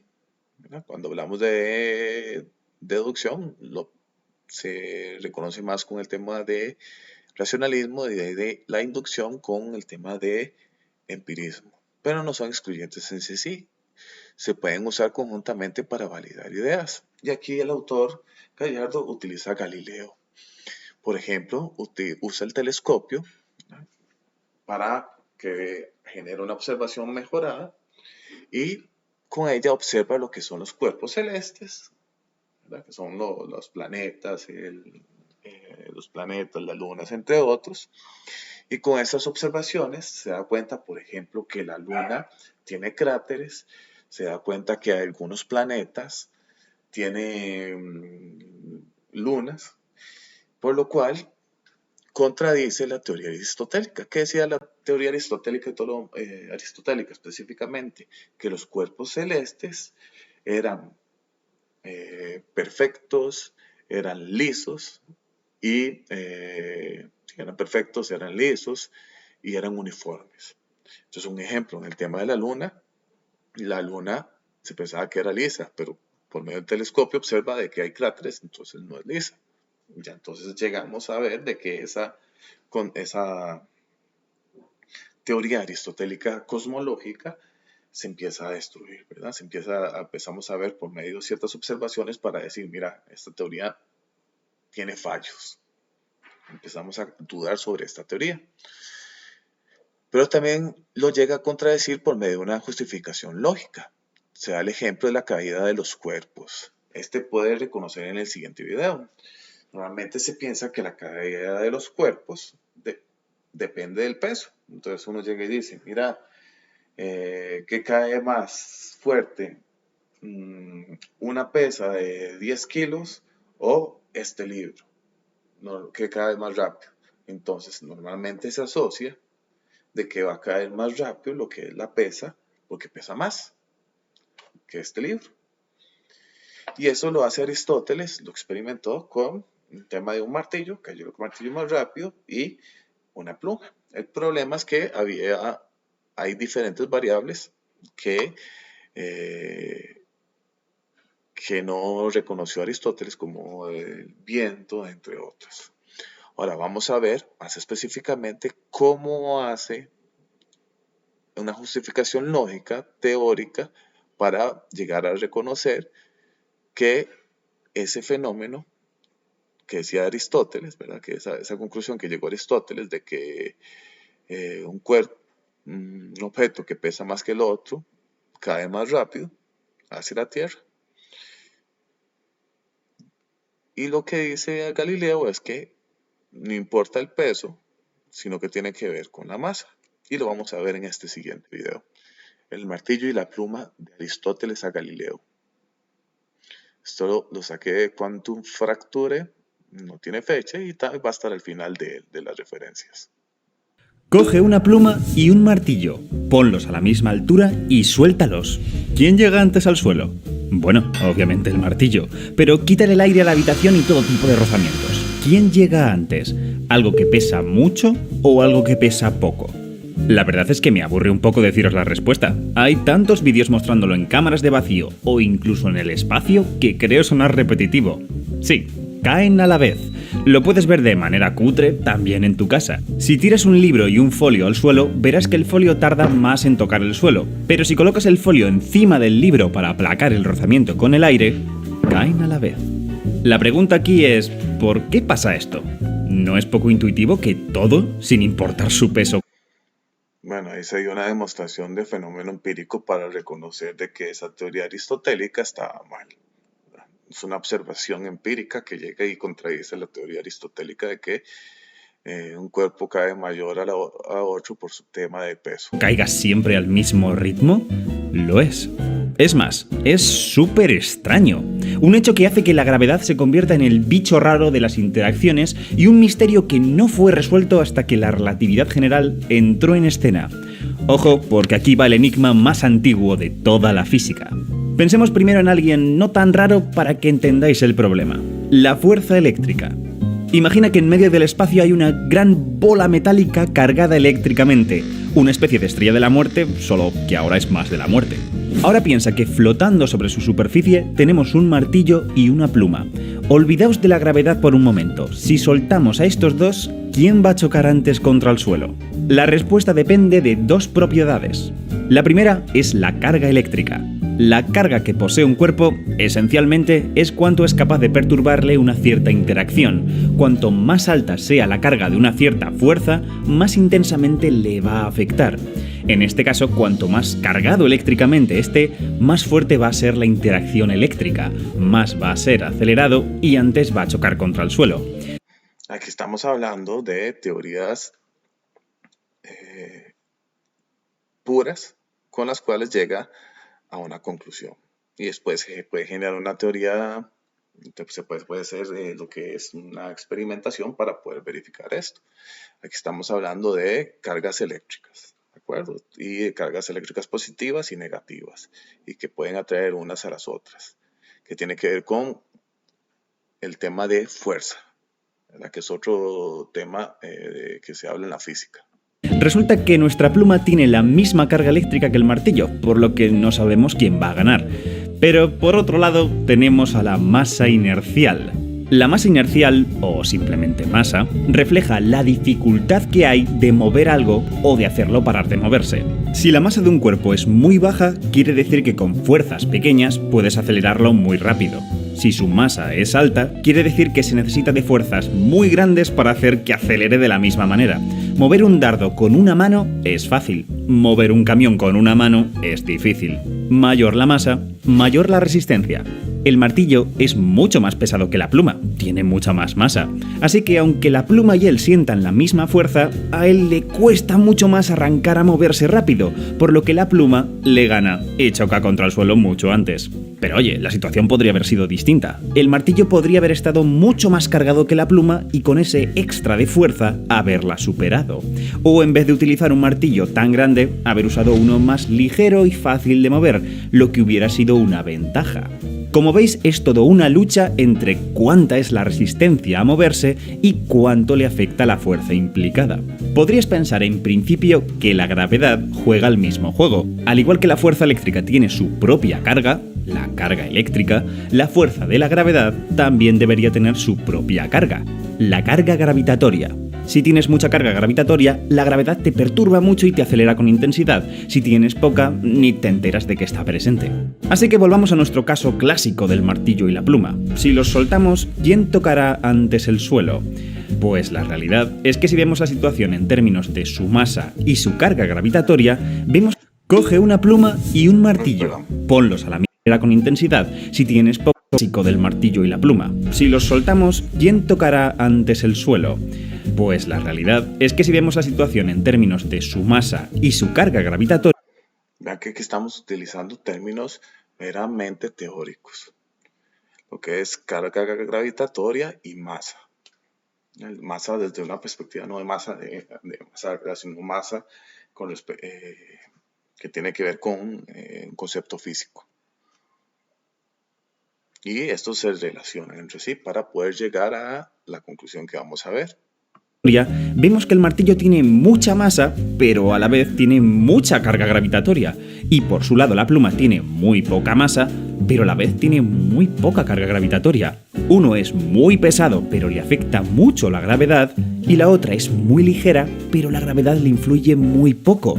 Resultado, los dos efectos se igualan y caen a la vez.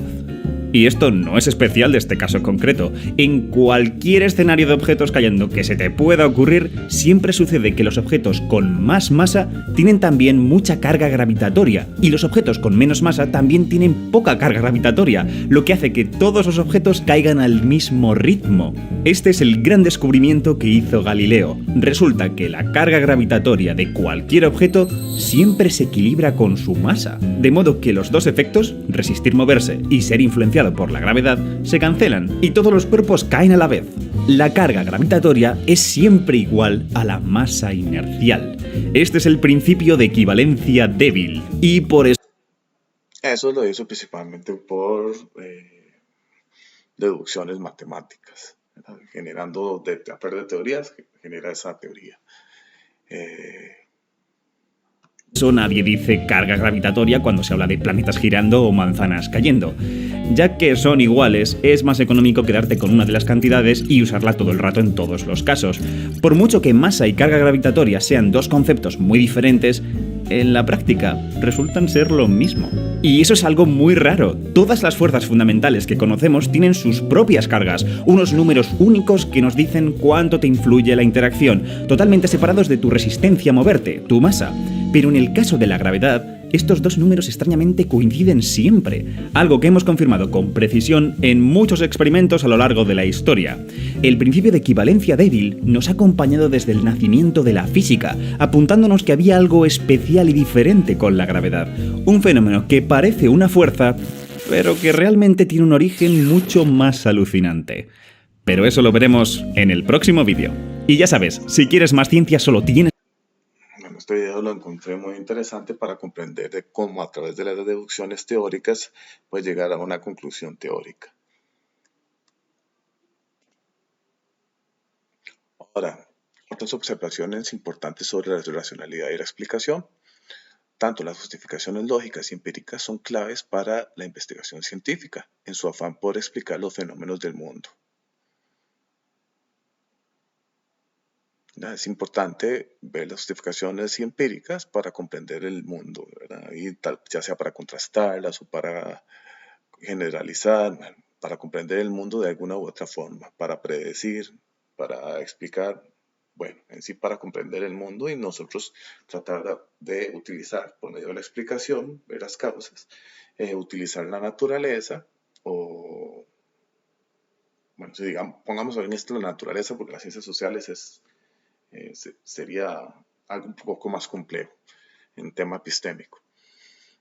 Para utilizar la naturaleza, que podemos utilizar la naturaleza, por ejemplo, a nuestro favor. Ahora, estas justificaciones nunca se consideran definitivas o acabadas. Por ejemplo, las teorías de Aristóteles, que se veían en un principio como explicaciones buenas, como las mejores, luego con avances tecnológicos y lógicos, como podemos ver con Galileo, lo vimos en el video pasado y en la filmina antepasada, se logra superar dichas teorías, ¿verdad? Ya sea con observaciones y por medio también, no, con observaciones y con teoría lógica, llegaron a contradecir la teoría que era más sólida en ese momento. Ya era más sólida porque en ese tiempo no existía un telescopio para poder ver o observar los fenómenos naturales que en ese momento son los planetas, algo que sí lo tuvo Galileo, y el desarrollo de la matemática y de la lógica no era tan amplio como ahora, ¿verdad? No se había discutido tanto. ¿Cómo lo llegó a comprender después ya Galileo? Según Nicholas Reicher, un filósofo pues, se cuestiona sobre la ciencia, ¿verdad? Un filósofo de la ciencia, que trata de reflexionar sobre la ciencia, las explicaciones deben de estar realizadas de tal forma que haya dejado poco espacio abierto para la duda razonable. ¿Qué quiere decir? De que tienen que ser sólidas. Cuando hablamos sólidas, es como cuando nosotros hablamos de una piedra que es difícil o casi, por ejemplo, una piedra que es difícil o casi imposible romperla. Algo muy sólido, un metal muy fuerte, que es como por ejemplo el cristal es muy fuerte y no se puede romper, es algo muy sólido. Eh, entonces, entre más, un argumento, o sea, explicaciones, un argumento que llega a conclusión, o sea, razones que llegan a conclusiones, son muy sólidas, o sea, se relacionan muy bien entre las definiciones, o sea, los términos y los enunciados están bien relacionados para generar una tesis o un enunciado final que es una conclusión o comprobar una hipótesis. Si se derivan bien esos enunciados y son verdaderos y se derivan bien de una forma lógica,